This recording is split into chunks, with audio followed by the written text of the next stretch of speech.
There's a lot of activity in the states right now. I think over the past 2 years, states have put out, or at least proposed, over 1,000 bills when it comes to AI. Of course, not that many have passed, but there's a lot of interest. And I think it reflects the fact that AI covers so many different topics in so many different ways. And, there has been less movement at the federal level for legislation, and states are realizing that they have to act because there are problems they're facing, whether it comes to decision making, issues of child safety, issues with data centers. There's so many different topics that AI is now impinging on that states feel that they need to move, and they are. Yeah, we've seen some here in the state of New York addressing sort of elections. That's been Right. a big one, I think, when it comes to that. In the op-ed by your nonprofit there, right? That's a nonprofit organization or organization, I should call it. It says we believe this to be a grave mistake of the federal government restricting the states from being able to do this in one way or another. Why is that? So there are a number of reasons why it's important to let the states continue to do the work. And I want to say up front, I think carefully done federal legislation on this matter will absolutely be helpful. But the problem right now is that we don't have that.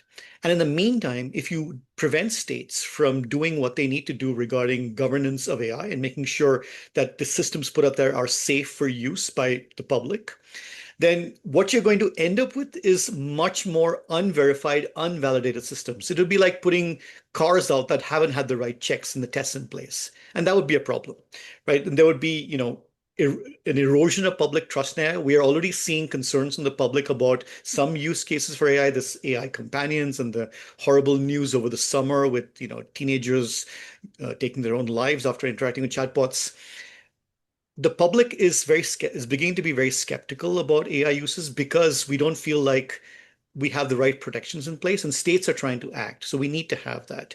Yeah, The and it's the it. oth- Go on, go on. Yeah. the other one, another problem I think is that because there are so many different issues, the most effective forms of governance tend to be very specific and very focused. Like the things you might do when you're dealing with, for example, children online and social media look very different to the kinds of things you might do when dealing with, say, algorithms used in hiring or algorithms used for insurance.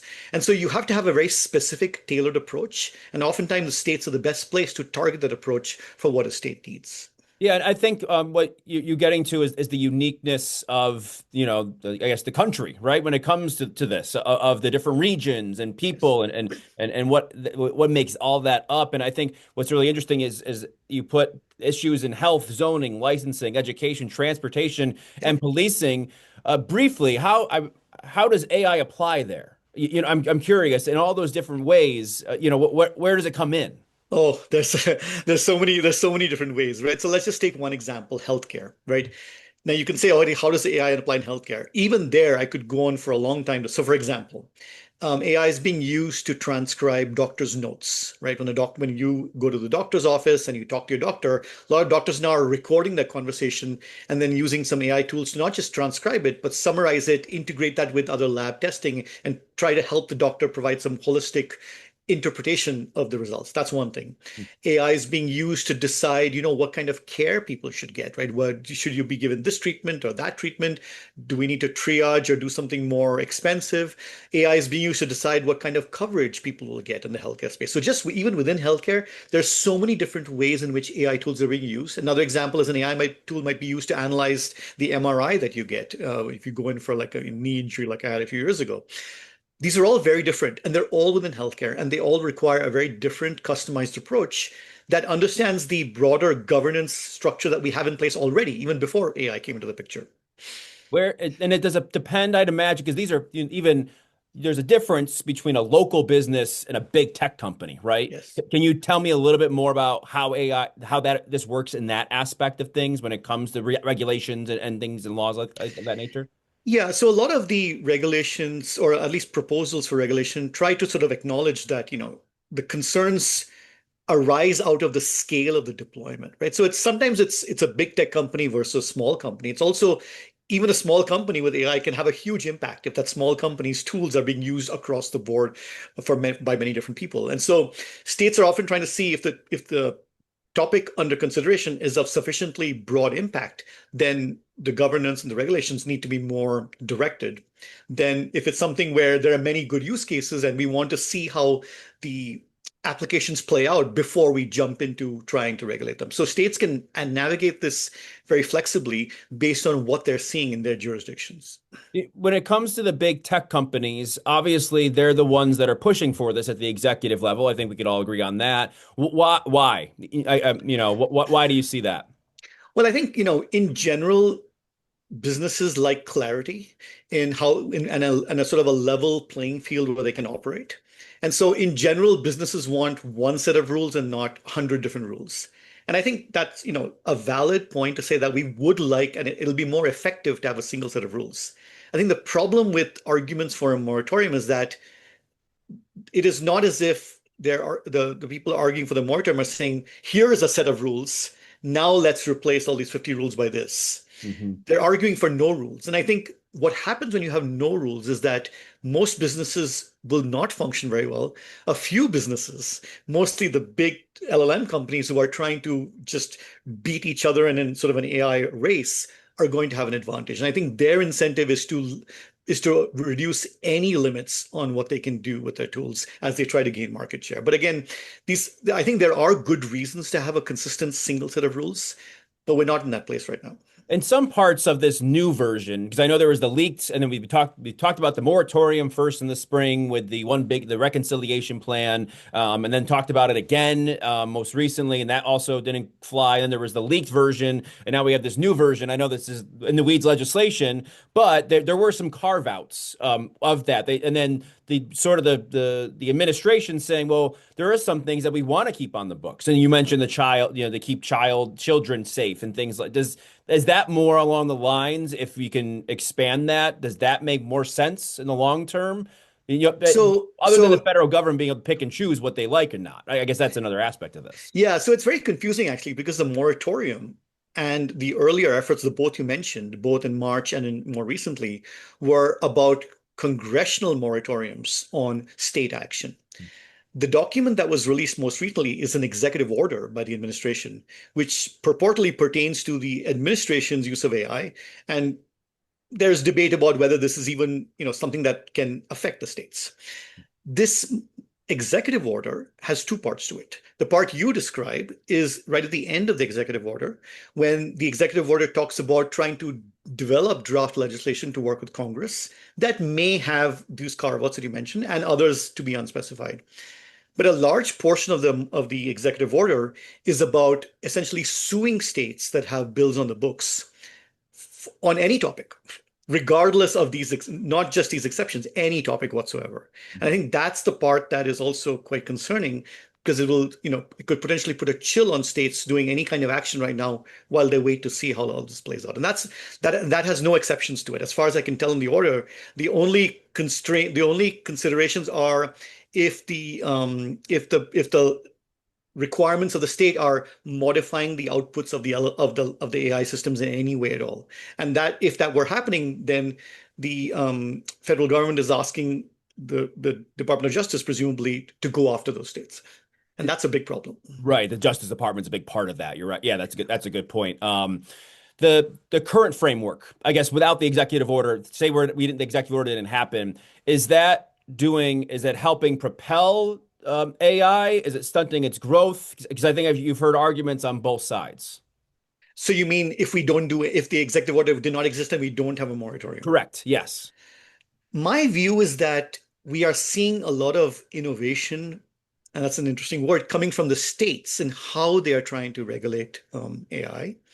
I have, oftentimes been asked to sort of, talk about technical aspects of some of these bills. And so I'm very familiar with the landscape across the states on how they're legislating. And there's a wide range of topics being covered. There's, of course, like large comprehensive bills, but there's many more targeted bills, like the ones you mentioned on election deepfakes or other forms of deepfakes, issues related to, concerning imagery that is generated and circulated, non-consensual intimate imagery, things about AI companions. What I think is the most interesting is that in cases where states have passed bills, and we've had a bit of time to look at how these are playing out, for example, New York City had a bill on AI and in hiring, we're beginning to learn more about what things appear to be working to regulate AI and what things don't appear to be working. And then states can adapt, or hopefully can adapt as they see these things playing out. So I'm personally encouraged by the experimentation happening at the states. States are often called in this country the laboratories of democracy. And I think that's very much true in the case of AI, that there's genuine innovation experimentation happening in how to govern AI so that we do allow for great creativity, great innovation, new ideas coming with AI, as well as keeping our people safe at the same time. And Yeah, I think that's all encouraging. and I think obviously a lot of the when this conversation began, you could say back in the spring, it really piped up then because of the inclusion in the bill at first. There was, well, the states were like, well, the federal government isn't really doing much when it comes to this. We're not seeing these policies come out of Congress. Why not? Is there not an infrastructure there in Congress? Is it not a focus? Is there too many things they're trying to figure out right now?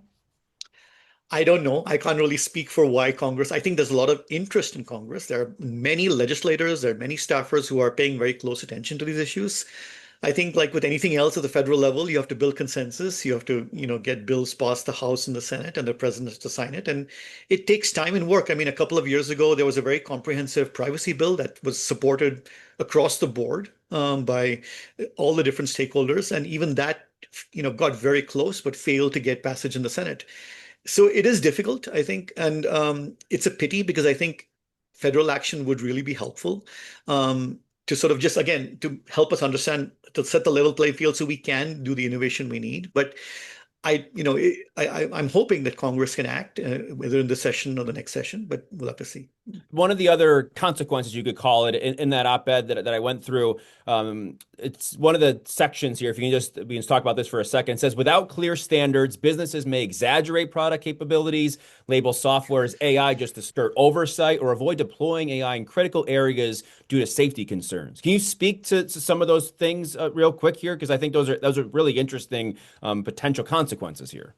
So on the first point, I think we're already seeing this, right? That businesses will overpromise and overclaim when it comes to AI, just because there is such a concern right now in industry to see who will win and who can claim the most market share. So there's very aggressive claiming, and as researchers, as technologists who look at the claims being made by the companies versus the evidence from the scientific literature, you see a huge gap between what companies claim their AI systems can do, or whether what they're claiming even has makes any sense, and what rigorous testing and evaluation would actually tell you. So that's Can one you problem. can you get, without naming anyone, can you give me an example of that?